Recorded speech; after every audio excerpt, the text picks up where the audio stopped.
Aprobado na ng Kongreso ang hiling na emergency powers ni Pangulong Bongbong Marcos para suspindihin ang excise tax sa petrolyo. Pero mismong si PBBM hindi pa masabi kung kailan niya ito gagamitin. Nasa frontline ng balita si Maricel Halili.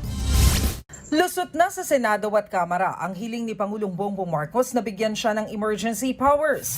Sa gitna ng pagsipa ng presyo ng langis, bunsod ng sigalot sa Middle East. Ito'y para kaltasan o di kaya'y suspindihin ang excise tax na nakapatong sa mga produktong petrolyo. Matapos pumasa sa third and final reading ng Senado ang nasabing panukala, agad nagdesisyon ng Kamara na i-adapt ang bersyon ng Senado. Dahil dito, iaakyat ng panukala kay Pangulong Bongbong Marcos bukas para tuluyang maisabatas. Pero kahit sumampa na sa higit $100 kada bariles ang presyo ng Dubai crude, sinabi ni PBBM na hindi pa rin siya tiyak kung kailan niya planong gamitin ang emergency powers. We will see. Depends on the trends. We have to watch the trends of on oil prices. It's very hard to say because it's all speculation. We don't know how long this will last for.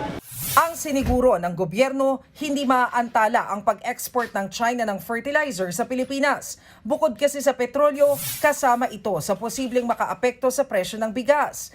Kaya kinausap na ng Department of Agriculture ang China para masigurong meron tayong supply. We might send a study mission to China to see yung mga alternative ways nila na mga techniques nila na hindi masyado gumagamit ng fuel-based fertilizers at willing silang turuan tayo. So, food diplomacy siguro tawag na rito.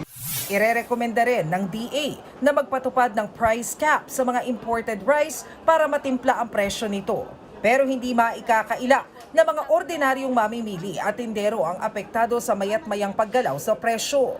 Ay grabe, naglalakad na lang kami. Naglalakad from house to work instead na sasakay. Dati sumasakay kami.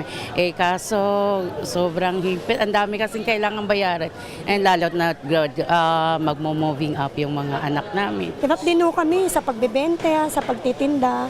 Gawa nga wala akong mamimili. Siyempre, hindi naman ho lahat ng tao may pera, di ba? Siyempre, yung iba ho nagtitipid. Tumumal din kami. Kasi kawawa talaga dyan yung mamimili. Pamimili ang dyan, yung mahirapan. Kasama ang DA at DTI, personal na inikot ni PBBM ang Agora Market sa San Juan para silipin ang presyo ng mga pagkain dito.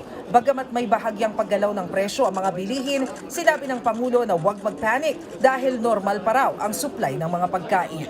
Nagbabalita mula sa Frontline, Maricel Halili, News 5. Mga kapatid, Mean Los Baños po, huwag magpahuli sa mga balita at impormasyong dapat ninyong malaman. Para sa mas malawak na balitaan at diskusyon, mag-follow at mag-subscribe na sa social media pages ng News 5.